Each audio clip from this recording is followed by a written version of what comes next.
and welcome to this second in my series of videos about Renaissance double reeds, how to maintain, adjust and look after them, and eventually we're going to be moving on to how to make them as well. The first video, if you want to go back and take a look, was some tips for reviving or rescuing older reeds that you've either played on a lot or that you found in a tin that have been in storage for several years. These are more for slightly newer reeds, maybe one that's just come in the post or something that you're trying to get to work better for use. So some of them are a little bit more risky as well. I think the reason I'm doing these videos in this order, I'm working backwards through the process, so starting with things for very old reeds, then for newer reeds, and then working backwards through the making process as well. So the stakes go up slightly with each step. So I'm going to imagine that I've just received this reed in the post for my Spanish soprano shawm. I've got the pirouette here and staple. And as with the previous video, there's one thing I need to check before I get this reed wet, and that's just the fit on the staple. So hopefully that will go nicely on there. Usually you can see a bit of a line on the brass, don't know if you can see it on this one, where the reeds usually sit. So that's a useful guideline, but obviously as long as it's on there securely, then it's worth a first go. If you want that to go further on, then you need to use a reamer. There are two main types. This is a spiral reamer, which has got these fluted lines, or there's the diamond coated one, which is a bit like sandpaper. And reaming does need to be done on a dry cane, because if you do it on wet you'll just mangle it and end up with those nasty splintery books we were talking about last time. So if you do want to make that a little bigger, you take your reamer, put it in there and just twist in that direction. I won't do it with this one. This one's a bit big for this reed actually. I've got some smaller ones for these. This one will work though, so insert and twist. If you find that it's actually too loose on your staple, then you can pad it out with some PTFE tape. This is plumber's tape, which, once I've got it in its dispenser properly, you can pull out a bit of that and you can wrap it around your staple to make it slightly bigger and get your airtight seal. If it doesn't seal, you might find you're getting squeaking when you play. Okay, once you've sorted all that out to your satisfaction, you need to soak your reed for a little while before you try it. For the first couple of years of playing, I didn't do this at all, and I just used to basically start playing, and the first few minutes would be really hard work, and then gradually everything would settle down. And that is one possible way of doing things, but you save a lot of energy, and possibly save a little bit of wear and tear on your reed as well, if you dip it in water first. I started doing this when I started needing to play on stage a bit more, and that ability to pick up an instrument when it's been sitting for half an hour dry and come straight in on something that's actually going to work, that was what forced my hand really. So it depends a little bit on the climate and on how big the reed is, how long this takes. For me, if I've not used it for ages, and if it's a big reed like a bass kirtle reed, I might leave it in there for 10 minutes. For a smaller one I might just literally dunk it and put it down on the table. But I'm going to go with that for now and see where we're at. You'll notice, as I said last time, I soak only the blades. I try not to soak the binding. I think the binding is a lot less likely to fall apart if you don't soak it in the water. So that's now wet and therefore a bit more flexible. And of course the first thing you should do, especially if this is a new reed that you've been given or sold, is to plug it in and have a go. So I'll do that. Having said that, I made this one and it should be working for me, unless anything's changed in the box. Let's stick my pirouette on.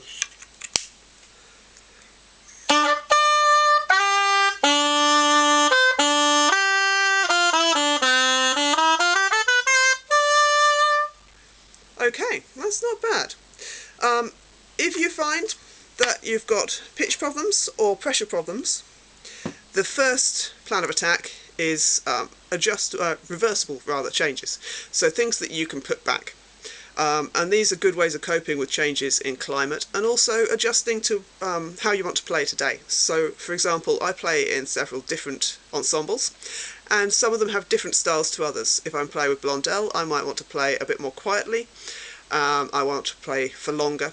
If I'm playing with the York Waits, especially for a street procession or something like that, then I might want to crank up the volume a bit and really make a statement. So I'll make small adjustments between those two bands using the same reed and the same instrument, but just to fit in. And also you'll find not everybody plays at exactly 440 or 465 or whatever pitch, different bands will have ever so slightly different pitch levels that you might need to adjust to as well. So in the last video I talked about squeezing the wires to open the tip aperture or to close it, and you can go back and see that in more detail, but basically on the top wire, if you squeeze on the sides, the reed will open, the gap here will get bigger, the reed will become harder to blow, the pitch will get flatter, and the low notes might speak easier but the high ones more difficult to get. And if you squeeze on the front and the back so that you're closing the reed, then the pressure that you need to sound it will go down, so it'll be easier to blow, but it will be sharper in pitch, and the high notes might work easier. The bottom notes, if you go too far, might start to squeak. And you can do that with your fingers. I sometimes use both sets of fingers on top of each other like that, or you can do it very gently using your pliers. Always make sure that your reed is wet when you do that, and be watching that tip, the aperture there, to see what effect you're having so that you don't go ridiculously too far. Assuming that you've done all that, then you have some more drastic options for adjusting these things. So if the pitch of your reed is always flat every time you get it out, so this is not something I would do on the first day, but if you've been playing for a few days, a few occasions, and you find the pitch is always just that little bit too low, even though you've got the pressure set up just right and the sound is just right, then the simplest thing to do is to trim the tip. So I've got a cutting block here. If you haven't got one of these, then any piece of wood will do. If you don't mind scratching the surface of your table, you can do it on that. I've been known to use my reed box, and you just literally take a sharp penknife and you place your reed on there. You make sure you've got it nice and straight, and then you push down hard and you take the tip off the reed. You can do the smallest possible amount if you want to find out how much effect it has. About 0.5 millimetre is quite enough to make a noticeable difference to the pitch. Obviously you can't put it back, so go in very small steps. But if you are struggling with pitch and you're always struggling to get up to the pitch of the people that you're playing with, then that is a really simple first plan of attack. If on the other hand you are always sharp, then the simplest thing to do, and we do this all the time on modern woodwinds, but we don't always think about it with Renaissance ones, is to pull out the staple. So you just literally take your instrument, take the staple out a little bit, and the pitch will go down. So a little bit of a gap, 1 millimetre again, will make quite a big difference. If you've got something like this where you've got a little block on the staple, you can even insert something, so a little bit of paper or a bit of extra thread or something, just to hold that out there so that when you're playing it doesn't accidentally push back in as you go. Now, the rest of the video this time round is going to be about scraping, and there are lots of different types of scrapes for reeds, but I'm working this time with these kind of bassoon style reeds that we use on shawms and kirtles here at the shawm shop. So these have got a kind of a flared shape, and they have a slightly stronger area in the middle towards the base, and then they tend to be thinner at the sides and even thinner at the tip. That's the general outline of things. If you've got a nice strong light, you can actually hold your reed up in front of it and take a look at that, and sometimes you can see the outline of that darker bit in the middle where the thicker cane is. And it's best to leave that alone, that middle section, if you can, as the sort of last place you would go with your knife. When you're scraping, you're going to want something to help you hold it. So this is a mandrel.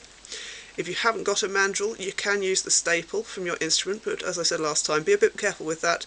You don't want to damage it in any way. So if you've got one of these, it's a much safer way of doing things. It's got a nice handle that sits in the hand. And then at the other end, we're going to insert this plaque. This is a bassoon plaque, plastic one. You can get narrow ones that are designed for oboe, you can get metal ones, and the idea of this is that it supports the blades of the reed, and it also allows you to go right over that end of the tip of the reed with your knife and not fall off into thin air. So scraping the tip is possibly the first thing that you might be looking at doing. I tend to do this if the sound is a bit stuffy, if it's just, if it's not speaking clearly, basically, and the more you do it, the freer and the buzzier it gets. So when you start scraping, you definitely want to take small steps, keep playing, and find out what effect you're having. And the other basic rule is that whatever you do on one blade, you should do on the other one, because you want to keep things nice and balanced and even. Unless it's already uneven, in which case I'll talk to you about that in a minute. Now for your scraping knife, you can either, again, use a really sharp pen knife. These ones are quite useful, these are carbon Opinel pen knives. Or if you've got a specialist scraping knife, that's even better. So if I was going to scrape the tip on this reed, I'll just do a very little bit. I put my first finger, index finger, behind there to support, and I will put the knife over the top there. I'm going to lean over so I can actually see what I'm doing, and just very gently start to remove some cane. And it's worth playing around with the angle of your blade against the reed. So sometimes you might be going at right angles, and then sometimes you might be a bit diagonal this way, a bit diagonal that way. And just use very, very tiny amount of pressure when you first start doing this. Later on, when we start making reeds, we're going to dig in with this knife, using the same motion but much, much stronger. But when you first start out doing these kind of adjustments, you can be really quite delicate, and you can see how much cane comes off. So you want to try and remove the same amount on each blade, so remember to turn it over and do the other one as well. I won't do much because, like I say, this reed is technically already finished and working. Like that. And then, like I say, take it all out, try a bit of a squeak, try a bit of a play.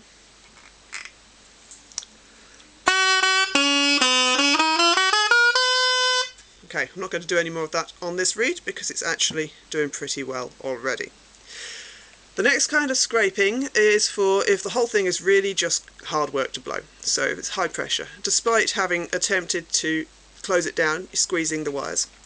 And for that, I would be looking to go a bit further back, taking mostly from the sides. So I'd be, let's get the pencil, I would be scraping down the sides here, and then as I come to the top, I might start to come in a bit and do the corners like that.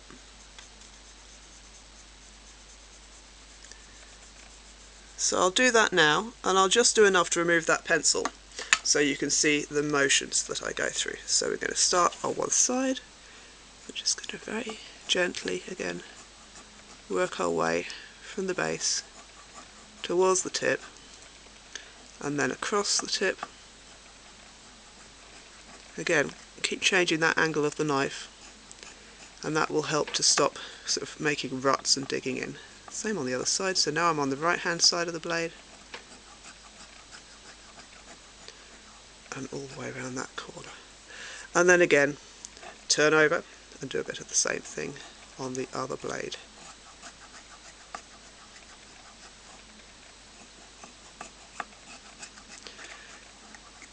If you do that several times and it's still really, really hard, then you can start to think about taking a little bit off the middle as well.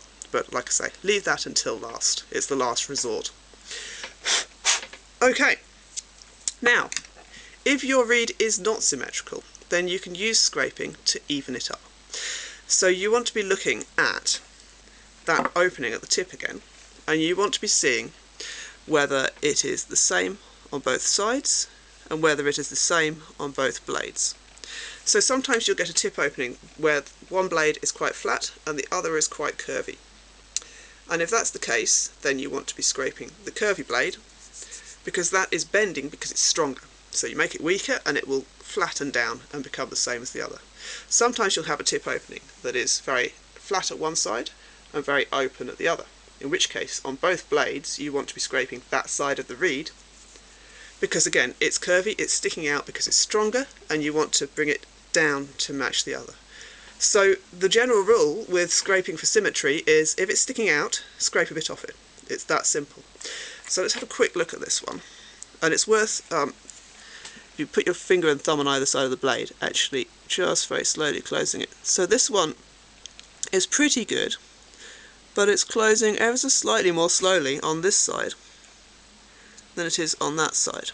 So as I close it down, you can maybe see that at that point this side is pretty much shut and this side isn't. It's quite subtle, but it is there. So to fix that, I'm literally going to just go back and do the sides like I did before on the right hand side on this blade and on the left hand side on that blade. So let's do some of that before I forget which was which. Again, you can always use your pencil like I was doing earlier to remind you which side is which if you think you might forget in the meantime. This scraping should all be done on wet cane, by the way. Oh, I haven't put my plaque in. So it's worth just keeping it wet. It's a really soggy day here in the UK today, so this is actually still a bit damp. And then turn it over and do the other side. Let's see. Ooh, took quite a chunk out there. Let's see if that now. Sometimes it takes a little while as well. So it was that way around before, I'll do it the same way around again. It's beginning to be a bit more even, yes. So that's worth playing around with, and if it is that the reed is just a bit hard to blow, then start with those bits that are sticking out, that are asymmetrical, and tackle them first, and then if it's still hard work, carry on and do a bit all over. The final kind of scraping is for certain notes, and if you are playing modern oboe or modern bassoon, there will be books that will tell you that you need to scrape a particular part of the reed for a particular note. Now, I haven't got a set of rules like that for you for shawms and for kirtles, because every maker, every instrument, every player is different, and so are a lot of the reed designs between makes as well. But what I have found is that sometimes you'll be playing on a reed or on an instrument, and there's a certain note that you feel like you just can't get it to speak, and you can almost feel where it is on the reed with your lips as you're playing. So especially in the second register, if there's some note that you want to get it to come out more easily and you're having to work hard and you can feel where you're applying that pressure to make that work, sometimes that is the very place that you then want to go and do some scraping in order to make that note easier. So it's worth just being aware as you play. It's a bit of a cycle of playing and scraping and trying and learning and going round and round, and gradually through experience you'll begin to get a feel for it. Sometimes I have to admit I almost do these things without thinking about it. I go onto some kind of autopilot and I couldn't exactly tell you why I'm scraping in one place or another, but it's just having done it for hours and hours, you kind of get a feel for it. So I suppose the final message from that is not to be afraid. Get stuck in, give it a go. Like I say, start by taking tiny bits of cane off. If you don't feel any difference at all, you haven't done too much, which is fine, and just go back, do a bit more, and gradually you'll get a feel for what happens. Okay, next time we're going to start on some reed making, so I will be showing you how to start with an unfinished reed. I've got some here. So these haven't had their tip chopped off yet, so there will be some reaming, chopping of the tip, and then some slightly more brutal scraping to get these working. See you then. Bye.